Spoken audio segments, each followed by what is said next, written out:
cão ou um gato aí na sua casa? Hoje em dia é muito comum, né, ter um animalzinho de estimação.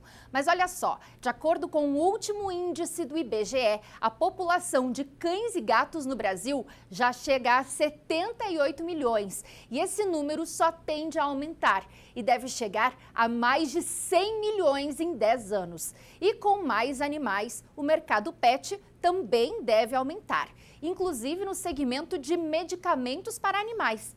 E esse é o assunto da reportagem especial de hoje. Nós conversamos com o médico veterinário Leonardo Brandão. Acompanhe a entrevista.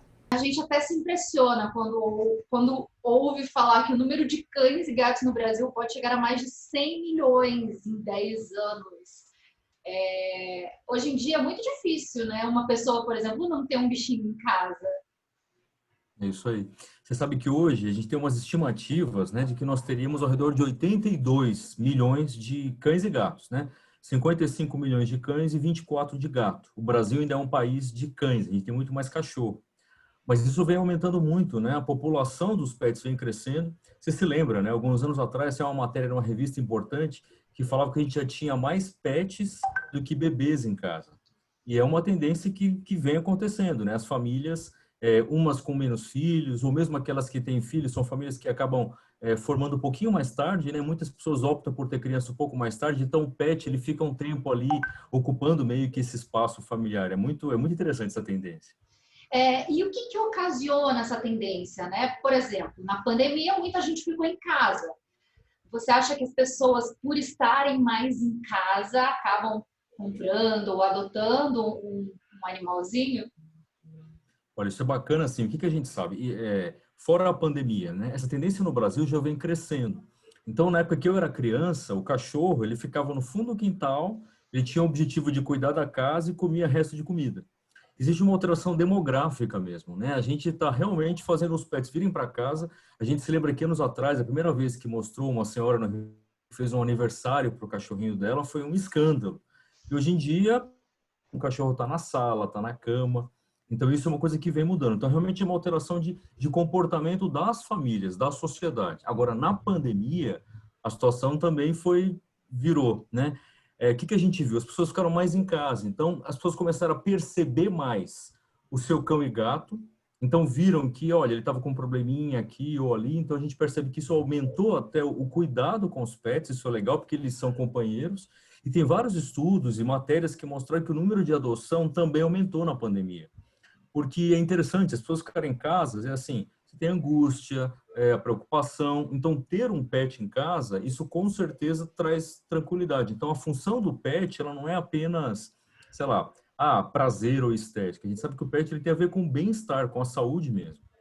E você comentou algo que realmente mudou com o passar do tempo, que antes o animal ficava fora de casa, hoje ele fica dentro. E por ele estar dentro de casa, os donos acabam tomando mais cuidados, principalmente com a saúde do animal, porque um animalzinho doente, né, dentro de casa não é legal.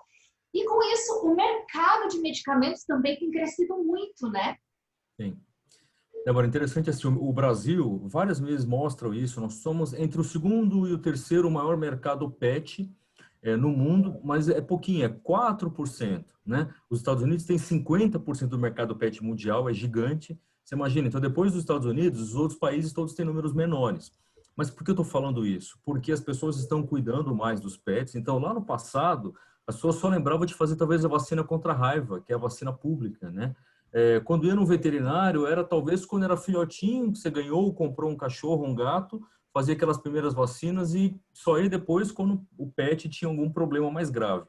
Essa tendência também vem mudando, as pessoas começam a perceber outras doenças, né? O cão e o gato, eles têm problemas de articulação, eles têm diabetes, eles têm problemas de pele, e tem o que a gente tem, na verdade, como ser humano, né?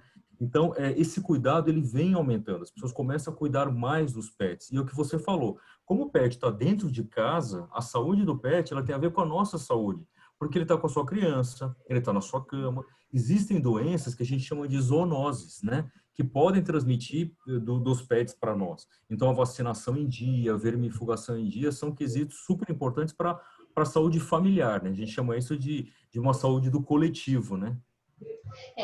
Você falou da vacina. Hoje em dia, além da vacina, existem outros medicamentos importantes que os donos precisam estar atentos, né? A vacina anual, a da raiva, Isso. pulga, carrapato, são os medicamentos mais comuns, assim, são os que as pessoas também estão atentas a isso. O número de medicamentos, você consegue ter algum comparativo do crescimento? O que a gente tem, assim, como eu te disse, apesar do mercado pet ter crescido muito, nós ainda temos uma base baixa comparado, obviamente, com países como os Estados Unidos. Então, tem um crescimento muito forte. O mercado de medicamentos pet, nos últimos 10 anos, a taxa média de crescimento é acima de 15%. É bastante, né? Se você olhar outros segmentos do Brasil, como o varejo, isso é bem menor. Obviamente, eu volto a te dizer, tem ainda muito para crescer. Então, as principais categorias ainda são vacinas, né, produtos que é super utilizado, depois remédios para pulga e carrapato, igual você falou. Só que a gente considera, Débora, isso cuidado básico, né? Assim, não é nada muito sofisticado. Quando a gente entra em outras classes de produtos, um antibiótico, anti-inflamatório, produtos para doenças de pele, produtos para doenças dentárias, aí são categorias de menor uso. Então, a gente vê muito que o Brasil tem muito para crescer. Essas categorias mais básicas, entre aspas, elas ainda são muito, né, do mercado pet, mas a gente usa como marcador que esse mercado, quanto mais você cuida do seu pet, os pets ficam mais velhinhos. E um velhinho, ele começa a ter outras necessidades que um pet jovem não tinha. Então, um cachorrinho pequenininho, né, jovem, você vai muitas vezes vacinar, dar um vermífugo, controle de carrapato e pulga e só. E ao passar da idade, ele vai tendo outros cuidados. E só uma coisa que você comentou, eu queria só deixar registrado, que eu acho que é super legal.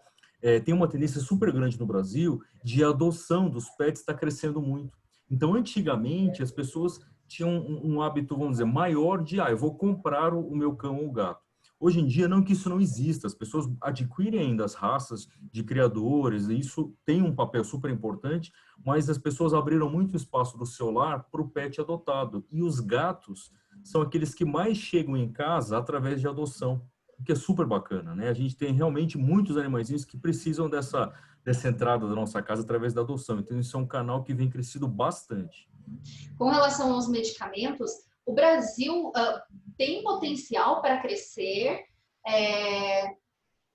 A gente sabe que alguns preços ainda são um pouquinho mais elevados, mas como é que é esse mercado?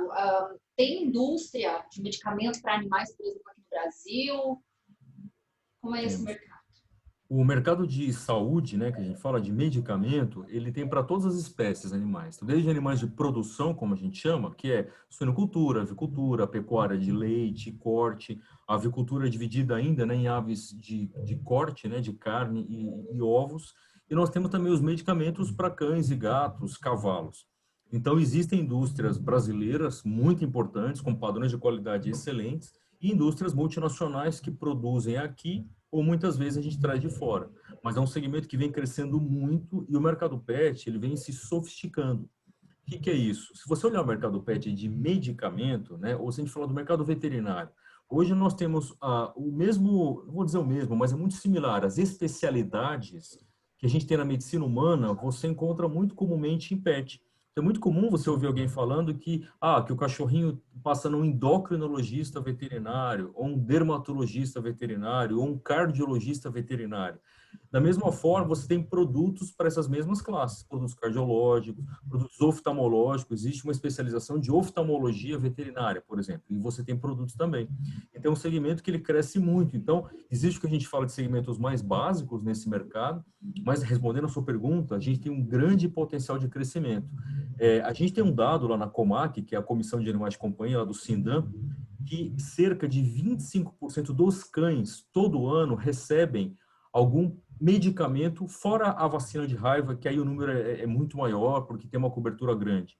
Ou seja, só 25%, um quarto dos pets, todo ano, recebem medicamentos como ou vermífugo, ou um produto mesmo para pulga ou carrapato, quer dizer, tem muito para crescer. E em gato, Débora, menos de 10% dos gatos anualmente recebem, a gente chama de medicalização, né? Não estou falando então de vacina de raiva, que a cobertura de raiva é muito grande no Brasil. Então, assim, apesar do pet estar em casa, estar no sofá e estar muito junto da família, tem um grande espaço para crescimento. As pessoas muitas vezes tratam apenas quando você tem algum problema. E a gente considera que o importante é a medicina preventiva. Você levar ao veterinário e prevenir uma doença, né? Não tratar apenas quando as doenças acontecem. Tem bastante espaço para crescimento ainda. É importante a gente falar que sempre que houver necessidade, procurar um médico veterinário, né? Não, assim como o ser humano não deve se automedicar, também não deve fazer isso com o bichinho. Perfeito, você falou super bem, principalmente porque tem muitos medicamentos para nós, para humanos, que não podem ser utilizados nos pets. E às vezes a pessoa, com a melhor das intenções, ela acha que ele está sem comer, ela acha que é porque o cachorrinho está, sei lá, com uma dor no joelho, porque às vezes a pessoa tem um problema desse e ela pode dar um anti-inflamatório que pode matar o cachorro. Então é super importante que você falou, sempre levar ao veterinário, sempre, né? Não tentar adivinhar, porque às vezes, meu vizinho disse que o cachorro teve alguma coisa parecida, e muitas vezes não é. Então tem que levar ao veterinário e muito cuidado, porque a medicação para os animais, muitas vezes ou são produtos diferentes, ou a dose é muito diferente também. Então isso é um ponto super importante de se lembrar. E esse foi o tema da reportagem especial. Continue ligado na programação do Hit Notícias para acompanhar mais entrevistas e muitas dicas para você. Até mais!